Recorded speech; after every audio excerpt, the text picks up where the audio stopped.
इसका नाम मोंटी है जो 10th स्टैंडर्ड का स्टूडेंट है, लेकिन इसे क्या पता था कि एक मामूली किताब से ये हजारों के पैसे छापने वाला है। दरअसल मोंटी हर बार की तरह दुकान में नोटबुक लेने गया था, जिससे मोंटी की नजर भाभी नंबर 1 नाम के एक किताब पर पड़ती है, जिसे दुकानदार छिपाने भूल गया था। मोंटी अब थोड़ा दिमाग लगाते हुए स्कूल में रोला जमाने के लिए दुकानदार से भैया आप 10-5 एक्स्ट्रा ले लो, लेकिन ये किताब दे दो कहकर दुकानदार से किताब मांग लेता है। मोंटी किताब के खूब मजे ले, जिससे अब स्कूल के लंच टाइम में हर स्टूडेंट को अपने खुफिया अड्डे में बुलाकर बारी बारी पैसे लेकर सबको भाभी नंबर 1 बुक के मजे देने लगा, जिससे ये किताब इतना फेमस हो गया है कि सभी स्टूडेंट की मांग बढ़ गई और सबको एक साथ इसको दिखाना मुश्किल सा हो गया, जिससे मोंटी अब सबको एक एक दिन के लिए ये किताब देने लगा। लेकिन एक दिन जब टीचर एक स्टूडेंट का नोटबुक चेक कर रहा होता है, तब उसे भाभी नंबर 1 वाली किताब मिलती है। टीचर इस बारे कंप्लेन न करके समझ जाता है ये पास वाले दुकानदार का ही काम है, जिससे दुकानदार से पूछताछ पर उसे पता चलता है कि उसने मोंटी नाम के एक लड़के को एक ऐसी बुक, इस बारे में प्रिंसिपल भी जान चुका था, जिससे प्रिंसिपल अचानक सभी टीचर को बुला सभी स्टूडेंट के बैग चेक करने को कहता है। अब प्रिंसिपल को भी पता चल चुका है कि भाभी नंबर 1 वाली बुक के शिकार सभी स्टूडेंट हो चुके हैं, जिससे प्रिंसिपल क्लास के सभी बच्चों की बैग चेक करने को कहता है। लेकिन जब मोंटी को ये बात पता चलता है तो उसके प्राण उसके गले तक आ जाता है और उसके दोस्त शिवम से इशारे में पूछने लगता है, अरे लम घोड़े तूने आखिरी बार बुक किसको दी थी? इशारे में बताया कि उसने आखिरी बार बुक शोंटी को दी थी और शोंटी ने अपनी गर्लफ्रेंड रिया को शोंटी बेफिक्र है क्योंकि सर बस बॉयज लोग का बैग चेक करवा रहा है। लेकिन कहानी में ट्विस्ट तब आती जब सर सभी लड़कियों की बैग चेक करने को कहता है, जिससे शोंटी के चेहरे में भी 12:30 बज चुके थे। लेकिन सर जब रिया की बैग चेक करते हैं तो कुछ नहीं मिलता। रिया इशारे ही इशारे में शोंटी को कहती है, डरो मत बाबू, मैंने तुम्हारी कितनी चीज अच्छे से छिपा के रखी है, इस बार भी छिपा लूंगी, जिससे शोंटी इस बार जैसे तैसे करके बच जाता है। लेकिन रिया जब बाहर निकलती है तब शोंटी को किताब देते हुए कहती है, मेरे प्यार में ऐसा क्या कमी है जिससे तुझे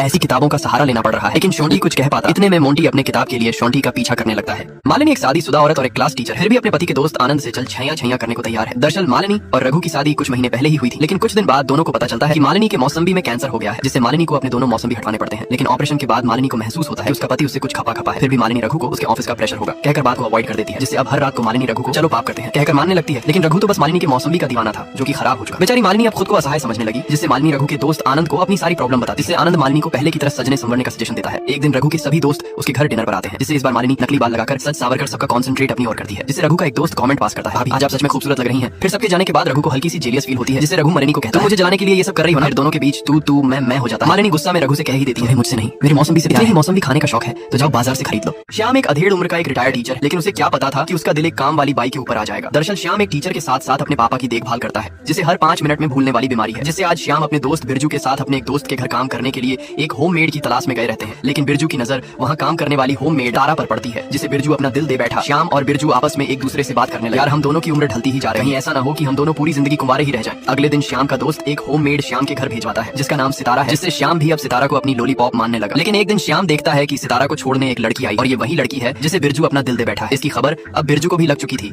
कि सितारा और तारा दोनों बेस्टी हैं, जिससे बिरजू तारा का नंबर मांगने के बहाने श्याम के घर सितारा के पास जाता है, लेकिन सामने पहुंचते ही हिम्मत नहीं जुटा पाता। अगले दिन बिरजू तारा को सड़क में पीछे फॉलो करने लगता है।